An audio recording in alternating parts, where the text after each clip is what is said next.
We're live. Yes, sir. All right. Hello, everybody. Happy Tuesday afternoon, evening. It's dark outside already. This is the Yeah, this is the first unfortunately. this is the first episode of this that I haven't started with the sun Directly in my pounding me in the eyeball. So that's awesome. So welcome to Table Talk. My name's Jonathan Harmon, and I'm with the J Harmon home team of Keller Williams. And I've got two of my absolute favorite people sitting at the table with me. Don't tell my brother I said that, though. I guess he just heard me, but it might go to his head. But anyway, so I've got Jeremy Harmon, my little brother that's considerably more robust than I am.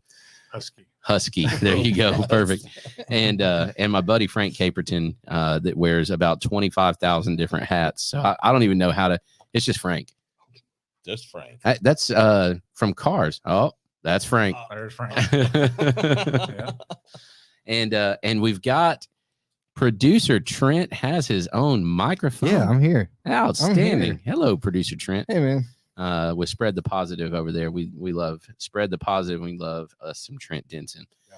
So we've got a fun topic today, and we're gonna cover that here in just a second. But I do want to hear about you guys. But we're gonna talk about historical preservation and lots of different facets of that. So got lots of cool stuff that we can discuss in there. Frank, give us about a minute and a half about you. Tell us about you. Oh, me? Well, let's see here. I've moved to Murfreesboro in 1984 as a 22-year-old college student. Never left. Dang, you are old. I know it. I'm 27 again. But I fell in love with Rutherford County history, local history, thanks to, I'm going to give a shout out to my mentor, Susan Daniel. Susan dragged me to the Rutherford County Historical Society meetings, kicking and screaming about 1995-96. I mean, there's just that's when I graduated high school, by the way. Thank you very much. But there's nothing like it. You know, we all say, well, we love history, and everyone goes straight to the Civil War. There's so much more history in Rutherford County than just the Civil War. Some weird stuff, some fun stuff. I mean, there's, yeah. If you don't know the story about the human fly, I'm sure that will get covered at some point during this conversation. So table that for just a minute.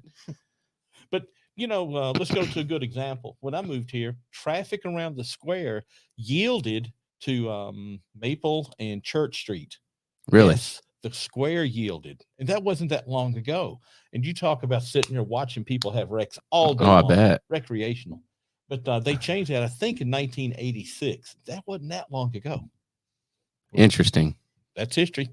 Yeah. There you go. Now, if they could just get some kind of uniformity with the four-way stops downtown, that would be wonderful. Thank you. Yeah. Good gracious. Any city council members listening? Ronnie Martin. Excuse me. Sorry about that. I had something stuck in my throat there. It came out sounding like Ronnie Martin. I don't know what happened there. It's weird. All right, Jeremy. Man, talk about history. I've literally known him since he was born because he's younger than me. But introduce yourself. Tell us about you. Well, we moved to Middle Tennessee when I was 11 months old, so might as well say I'm from here. We lived in Smyrna. My wife and I have lived here in Murfreesboro now for the last 17 years. I do maintenance work for Kroger. My main hobby is I restore antique fans, which we will get into. And man, the first time you told me that you were doing that, I was like, that's the dumbest thing I've ever heard.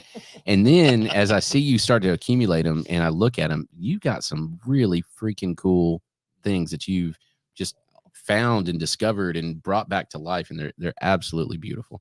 Yep. So I apologize publicly for thinking your hobby was dumb. I just was ignorant. So that's okay. My fault. My wife hates it too, but then I keep telling her someday we'll sell all these fans and we're going to make lots of money. Yeah. So, it's like your retirement savings, right? It is a portion of it. Yes, for sure. And the cool thing is my niece Annabelle has gotten into it a little bit too, hasn't she? A little bit. That's kind of dissipated some as she's gotten into middle school and that kind of stuff now. So. Well, maybe it'll come back around. Middle school's a weird age anyway. Yeah, it definitely is. Love it. So our topic today again is historical preservation, and we always do one real estate topic and one non-real estate topic, and this time we're actually going to do the same topic just from two different angles because this is a big deal. I joined the Main Street board several months ago, and one of the things that the Main Street organization does is one of their charges, if you will, is to preserve the historical significance of our downtown. And there's lots and lots of organizations. Frank is heavily involved with the Rutherford County Historical Society, and there's just a whole bunch of other ones. And when you talk to people about historical preservation, everybody conjures up some image of what that looks like. And if we tie it back to real estate, oftentimes there's a little bit of a negative connotation that people get. Oh, we're in a historical overlay, and that means we can't, fill in the blank. There's all kinds of things.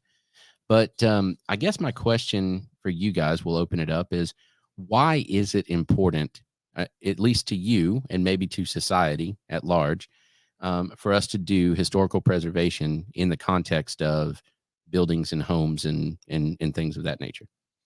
I want to hear you go, Jeremy, how preserving fans helps preserve our history. Well, we're going to get to that, Frank. Answer my man. question, dadgummit.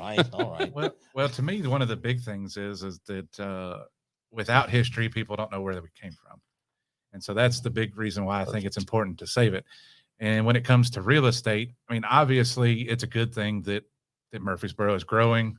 And at some point there are probably going to be times where historical buildings, I guess in a way, need to be disposed of, so to speak, for progress. Mm-hmm. To me, one of the important things with that is if it can be saved, it needs to be saved. And if it can't, a lot of times, and you see this a lot of times now with some of the DIY shows and HGTV and stuff like that, save pieces and parts of it and be able to incorporate it into the new buildings and stuff like that, and still be able to tell the story. Hey, this is from that building, and this is what that building was, and those kind of things.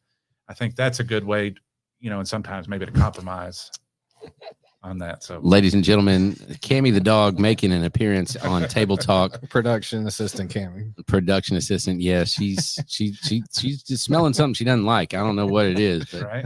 Anyway, love that dog. I did put deodorant on, so I might not have. I may have forgotten. I can't remember. All right, that's a great answer, Frank. What do you think? Like, why is it important for us to preserve buildings? And then I'll go ahead and add to that. And to what extent, like, at what point do we say, do we balance progress and preservation? Right. That's a good question. Now, my biased opinion, being a local historian, I understand that if you own the building, it's your building. If you want to tear it down, you can tear it down. But speak with people like us first, or historic preservation people at MTSU, or there's a lot of professional historians and local historians. What we try to do is sometimes someone will say, well, we just don't know if this house is worth rescuing. We'll say, all right, take a step back. Let us see what we can find, and say newspaper articles, old photographs and such, and let's see if we can get that emotional attachment. But we also understand it takes a fortune not only to restore, but as you know, to maintain a historic home. Absolutely. Just because you restore it, you still got a long ways to go. Yeah. Well, you don't ever finish. You never finish. Well Yeah. put. Yeah. And it's interesting. Sometimes I own a historic home, and sometimes you run into a situation where different parties have a say-so on what you can or can't do with your home. And, being a by God American, that sometimes feels bad, like, wait a minute, why do you have a say-so on what I get to do to my property that I pay for? And I think that's where that balance comes in, like what is it that you should be able to say, and what is it that you shouldn't, we already get that a lot on homes anyway. I mean, if you live in a neighborhood, they'll tell you, you have to keep your grass cut, or you can have this only kind of this kind of tree, or you leave your garage door open for a certain period of time. I've seen that as a rule. I'm like, what? Right. So, I mean, at least with the historical preservation, I mean, there's a good reason behind it, as tedious as it might be. And so how would you answer this question? To what end? Right? Like, what if somebody came to you posed the scenario, I've got this home, it's in so shape. How would you decide if it was your home that it was worth saving or not worth saving? And I loved what you said, by the way, Jeremy, with maybe there's a way to save some. Like, we look at the big project going on downtown on East College there, right? The one East College, West College, sorry. You had it right. Or whatever, on College, where they're preserving the chapel, but they're tearing everything else down and going up with it. So how do you decide? I mean, what is Frank's lens to decide what to do with that? Let's take a real life example.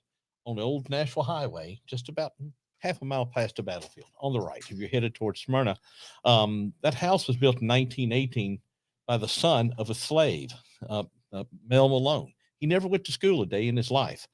The house is barely there, but the 3 arches in front of the house are still there. He built these himself. Think of for an uneducated man in the South, he was able to build stone arches using stone that he found around the house with mortar he mixed himself from his property. Oh, wow. Now, his granddaughter, who grew up in that house, is Edith Ann Moore, Dr. Edith Ann Moore, who lives in Memphis. We are trying to, when I say preserve, it takes money to preserve the arches. We know the house is gone, to your point. Mm-hmm. We know it's gone. But wouldn't it be cool? Because that was the community once known as Cemetery, which was a very vibrant African-American community, well, until they started aging out around the 60s and 70s. Mm-hmm. It'd be cool to have an interpretive center, or at least some markers with say picnic shelter, but keep those arches in honor of Mr. Mel Malone. Yeah. Yeah. And so, it just comes down to money sometimes. It comes down to money most of the time. And motivation from someone to pick up that baton and run with it. Yeah. Well, I mean, I look at it kind of like with tying into the fan business a little bit.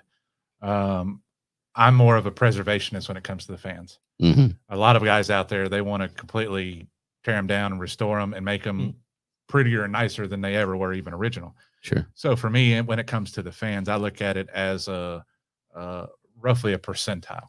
If I look at that and there's less than 80% of the original finish still there, I'm probably going to go ahead and refinish it.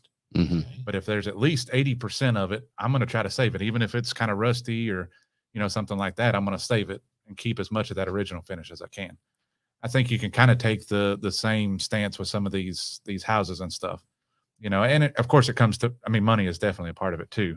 And what specifically is wrong with it, right? Right. Yeah. If you're talking about the whole foundation is falling in on a house, you could be tens, hundreds of thousands of dollars just to fix that. And you're not even fixing anything that you can live in. Yeah. Right. Mm-hmm. And so, that definitely plays a part of it. But I think there definitely has to be a need or want to save history. Mm-hmm. There are people out there, I think, that really just don't care at all. Whatever, it's an old building. But just like these fans, they're only original and they're only there once. Once they're gone, that's it. That's true. And there's a finite amount. Right. Yeah. Yeah. You're not going to get more 200-year-old homes. Right. And so, you already see a lot of them going, and there's been plenty of them that have gone that didn't necessarily need to be. And so, I think that plays a lot of it. I'm kind of in the same boat here. If I had that home or had that property, if I could afford it, I would want to try to save as much as I could. Yeah. Yeah. I hear you. Well, let's do this. So I have a famous quote here from the great philosopher Toe Mater, and he once said, "There ain't no need to watch where I'm going, just need to know where I've been." And that was when he was the world's best backwards driver. If you guys remember that scene. Oh yeah, fantastic. But I think it applies here as well, where sometimes we move forward by looking back. And we say, okay, before I take this step, has somebody already done it before? And how did they fail? Or did they fail? Right. And then how much did they succeed if they didn't fail, if that makes sense? And what can we do with it? And I think that's true, whether it's through house building techniques, whether it's through fans and some of the cool stuff that you've got there. If you walk in Target right now, you'll see fans, maybe not that look like that one, but look definitely like some of the fans that you own. And they've kind of pulled them back out. Right. So I think people do like to look back. They do like that nostalgia. They like that kind of old look. It's usually it's a little extra, right? Like look at the fan that we've got sitting there. There is no good reason that you have to have squiggly lines on that. You could have gotten by just fine with straight lines. It takes extra material, takes extra time, takes extra labor, but it's cool. It's very cool. But actually, Mr. Parker, when he came up with those, designed them that way specifically for airflow. Ah, well, educate me. So it wasn't just an aesthetics. Mm-hmm. That was a patented design that Emerson had on their fans for better airflow and also for quietness. Interesting. The quietness thing. Okay, well, see, there you go. That's another thing that was important to the fan community when it was all coming out, is that some of your early fans were very loud and very noisy. Sure. Early mechanicals. Correct. Yeah. Very interesting. Okay. Well, let's talk then about this. So some ways that we preserve history. So I would love to hear how you got into fans specifically. I mean, there's any number of cool old mechanical items. You know, some people do farm implements, some people do whatever. Why fans? How did that happen? I've always been, I say always, for a long time, I've been a fan of buying and selling things. Yeah. And, so I'm always looking on eBay or on Facebook Marketplace, just looking at all kinds of things. And antiques have always drawn my interest anyway. And I would look at things, well, I could buy this for this amount and then fix it up a little bit and then turn around and sell it and make some money. And you kind of started doing that with your repurpose, where you would literally go and buy junk and turn it into something that functioned and was cool. Right. That's kind of taken a backseat as the kids have gotten older and time has become more valuable. Sure. But yeah, so I kind of got into it that way and actually bought 3 fans from a guy. They were all the same fan. Brought them home, kind of cleaned them up. Didn't pay much for them. Turned around and ended up selling 2 of the 3 on eBay. Made pretty good money on it. And so then I thought, wow, this has been 10 years ago or so.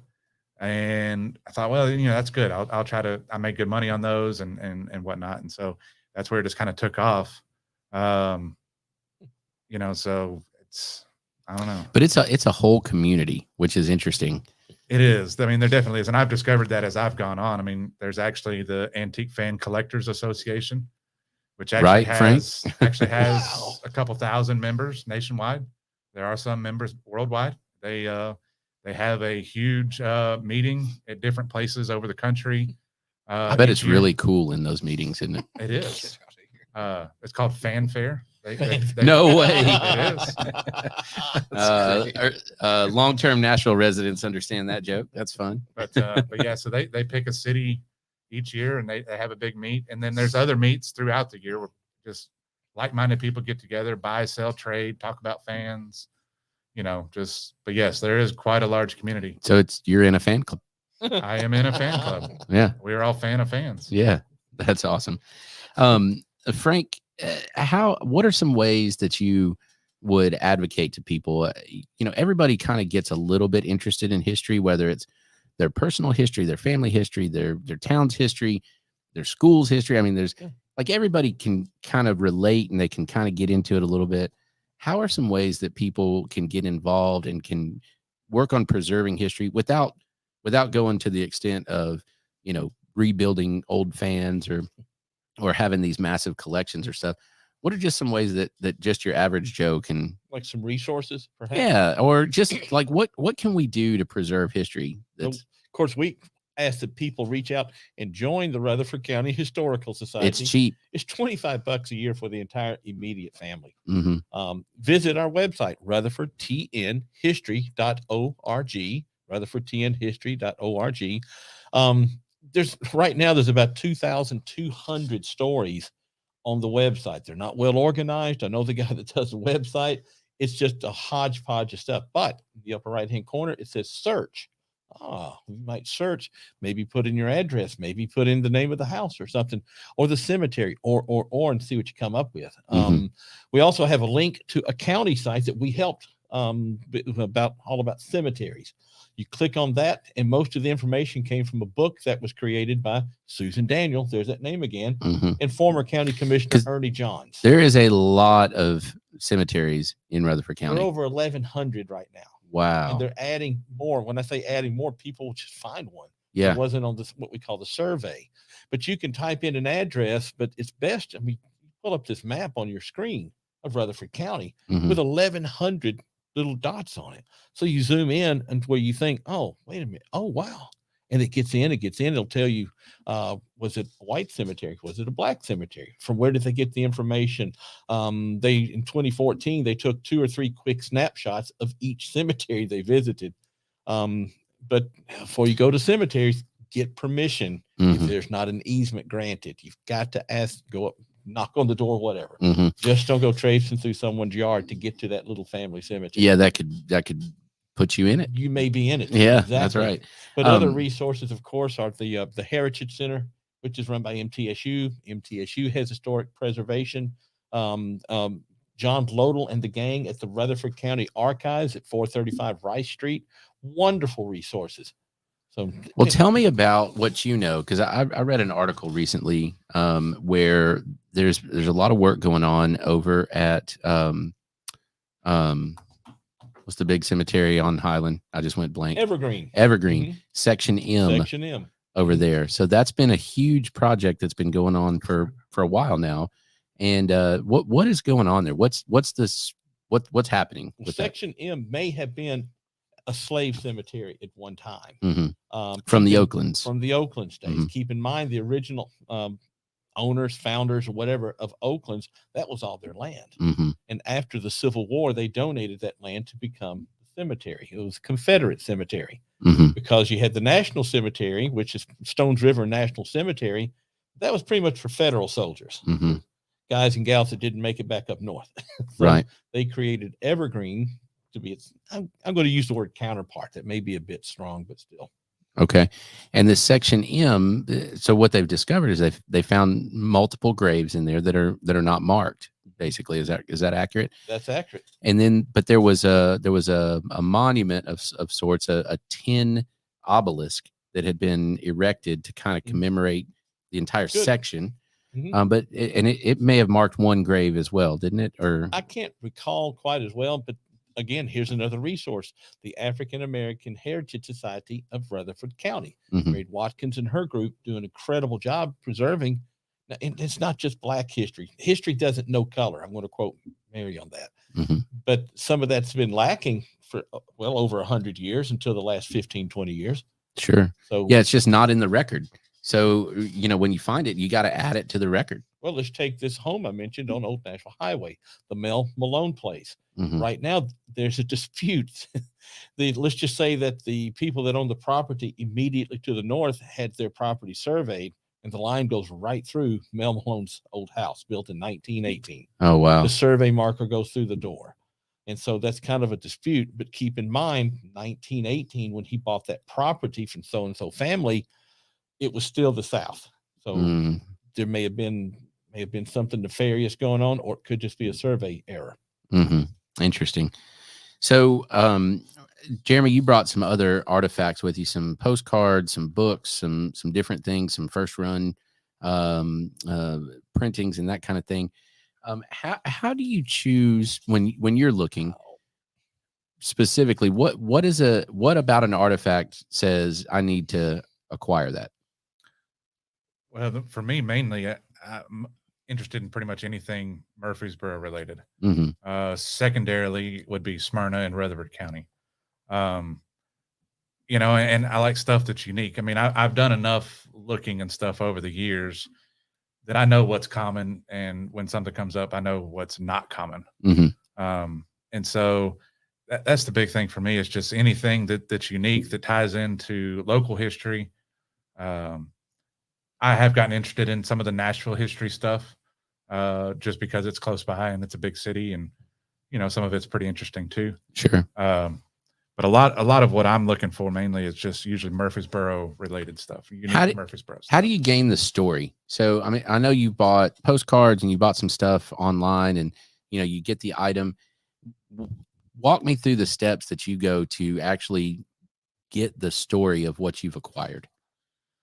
A lot of the stuff I actually know ahead of time. I've actually read a lot of the stories on the historical society's webpage.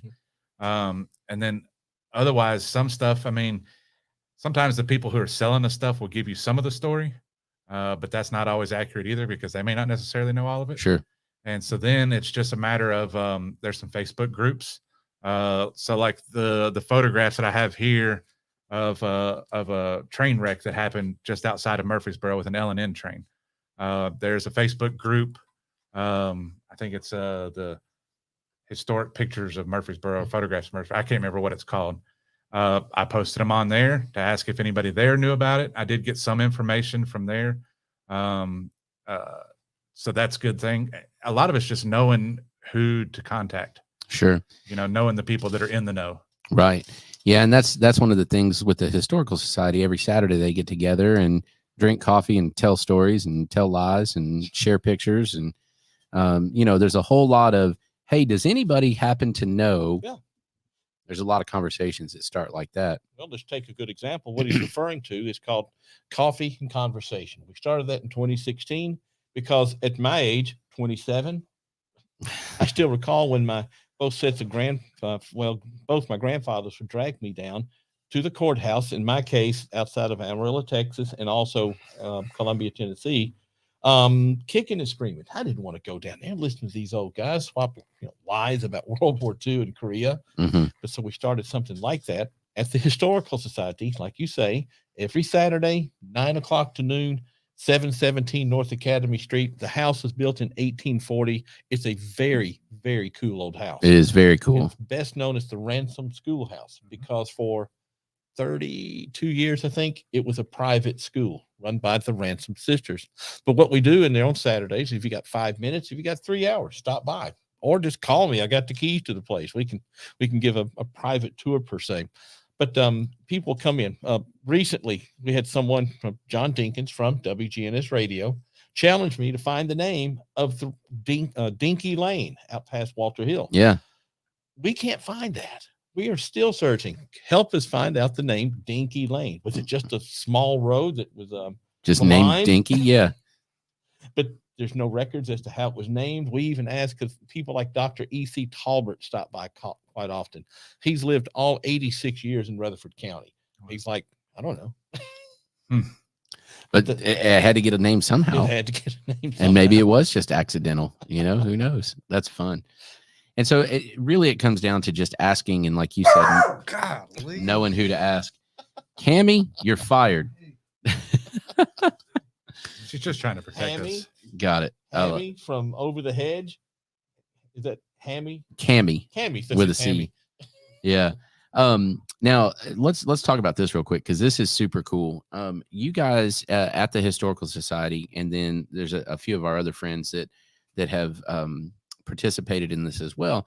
You have spent a lot of time and a lot of resources digitizing much of the pictures and the records and the books and all of the things that you've accumulated to preserve it longer, right? We call it a digital archive because we just don't have the room.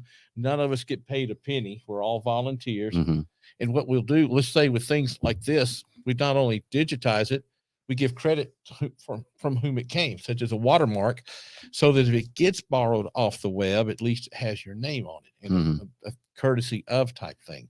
But to us, I should say, we got to share history. You got to share stuff that's in there. We have this book. This is incredibly cool, Jeremy, because we have this guy somewhere buried on our website, I think. If not, it's on my computer at home, and it will be up there someday. and there's several historians here that have a fairly extensive digital archive. We all work together. Yeah, we play well. I have had the opportunity to sit down at the computer at Shacklett's and go through some of that stuff. Yeah. Oh my goodness, there's a lot of pictures on that thing. I've done that before too. Golly. Well, a good example. Recently, a picture was donated to us. It's a big poster. Shot of what's now the avenue. Now the avenue's lined out, and may I give the shout out from whom it came? Yeah. Bob Lamb. Oh, He wow. brought it by about a month ago. And you can see where my house is, for example. We think this was shot in 1999 because there's no Robert Rose Drive. Wow. Robert Rose Drive is absent, and Wow. it was completed in 2001. Yeah. So So- they had laid it out basically, but it wasn't, they hadn't started construction yet or just No. land clearing basically. That's it. That's it. Wow. There's no Medical Center Parkway, but you can tell there's the YMCA, 2006. There's Mhm. the hotel next to Walmart, 2007. Mhm. I'm sorry, 97. That's got the wrong decade. There's Walmart. There's Country Inn Suites, but there's nothing else. There's nothing around what we call the Ashley Furniture. What's that called? The Oaks. Mhm. The Oaks Mhm. isn't there. It's being scraped. Office Depot or Office Max was all by itself. Wow. There's pads for other stores, but there's no nothing. That is interesting. And I think that's what's really cool is if you can, wouldn't it be cool if you could acquire aerials from around the same time and kind of quilt them together and then, do a almost like a time lapse. Well, I've actually seen that with Nashville, and I don't remember where I saw it. Somebody did a time lapse of the skyline over the last 20 years or something. Mm. It's amazing. I mean, I've lived here my whole life, and I've seen that skyline many times. It used to be really boring, like Well- 4 skyscrapers. Well, but, and I couldn't even tell you like when it changed or how it changed. But then when you see it in that timeline, I mean, because you're used to seeing it as it goes on and as it goes on, Sure. so it doesn't really seem that different. When you see it on that thing, man, it's crazy. Yeah. I mean, I look at it now and I'm like, yeah, there's a bunch of buildings there, but you just don't realize how much it's changed. I remember in 1997, I was graduating high school and we got to do job shadowing. And I managed, I don't even know how I accomplished this, but I managed to job shadow Thunder 94.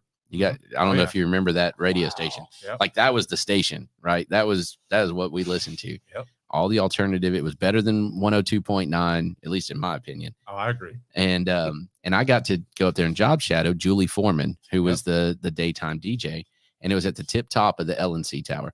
And I remember because they had a deck. Observation deck. Yeah, they have Yeah. a deck up there. Oh. And so we got to go out and kind of hang out and commercial or during the music and stuff. And I remember being inspired, like this is cool, there's all these buildings, but then I look at it now and I'm like, there wasn't a lot of buildings then. There was nothing. No. That was one of the Batman building was there, and that was it as far as like the really tall. Right. And then the hotel with the spinny thing. That was the Polaris room. Yeah. And with the restaurant when it first opened. I think it was Radisson when it first opened. I think you're right. 77, 78. When I was in high school. It's hard for you to be 27 if you were in high school in 77. Just saying. Jeremy, you mentioned something though about having photos like that. The Rutherford County Property Assessor's Office has a great site that goes back to 2005. So you can put in your address and it'll show it. It's not a satellite; it's an aerial shot from about 1,200 feet up at a 30-degree oblique. It'll show what you have now, and you can go all the way back to 2005 in probably 80% of the county. That's Very pretty cool. Does it even show if there was nothing there? Like, does it know where it is and it can kind of move around and say, okay, here's the cow field that your That's house was it. built on? That's it. When I keep That's thinking cool. about that with Murfreesboro, I mean, you've seen the new judicial building come in, which is, I mean, it's not a big building compared to stuff you see in Nashville, but it's big compared to Murfreesboro. It's giant for Murfreesboro. When all you've had is what the bank building for so long. The that's lone it. skyscraper. Right. The Well, and tall so I building, keep yeah. thinking, is that going to start changing at some point? I mean, are you going to start seeing more actual skyscrapers Well, coming into Murfreesboro? I mean, East College, it's what, 13 stories? I think it's been scaled back to 9. I think. Okay. We should know. Well, I think we're it's on- 9. I think it's 9 on top of the parking deck. Could be. And Yeah. here, Jonathan and I are on the design committee for Main Street Murfreesboro. We meet Mhm. Thursday. Don't forget at 1:00. Oh, shoot. I forgot. Thanks for reminding me. Now I have no excuse to not show up. Cool. Well, let's do this real quick. Let you guys kind of sell yourselves a little bit. Frank, tell us a little bit about what you do other than this. Oh gosh, it's pretty much 80%. No. Everyone has known me as Frank the Computer Guy for goodness gracious. Talk about history. 1983 is when I started in business. that's a good year. So This is when he was Thank born. Yeah, I was born. so you break them, I fix them, but I also do a lot of photography, what we call Frank and his camera. Hmm. I love photography. It's so much fun. You pretty much always have it with you. Pretty much, it's in the floor right now. I know. Hey, I walked over to the brewery, and I walk in, and he's already snapping pictures. I'm like, golly, give it a rest. And he won't. He won't. Well, give it a it's a rest. way to also think about. You look back at those pictures 5 years, 10 Mhm. years, 50 years from now. Mm-hmm. It's part of history. That's right. No, that's right. Exactly. Cool. Jeremy, what do you do? Well, I work for Kroger, do Mhm. maintenance work for them, and then run my house with 3 women. Yeah. So my Thus wife- the white beard. Yeah, I didn't have any of that before all that. Tell us about the fan thing. Like as a business goes. I mean, is that something? If somebody wanted a cool old fan, can they contact you? Do you have a Facebook page? What do you have? Well, I have my Facebook page, which it started out as my furniture lamp stuff that I was doing.